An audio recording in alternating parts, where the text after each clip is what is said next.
บ้านเฮาก็คือบ้านเฮาซำนี้แหละครับบรรยากาศเช้าที่จังหวัดตากนะครับดูครับนี่กลางทุ่งนาหรือว่ากลางต้งนะครับกลางทุ่งนาหรือว่ากลางต้งนะครับดูครับเม็ดข้าวนะครับนี่นะครับบรรยากาศนะครับนี่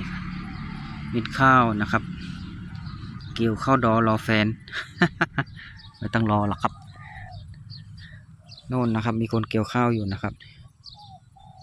บรรยากาศยามเช้านะครับ ตะวันก็ตอนเช้านี้ก็ไม่ค่อยหนาวเท่าไหร่นะครับ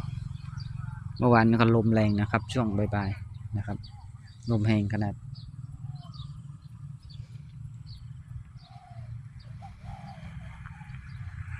นี่ครับ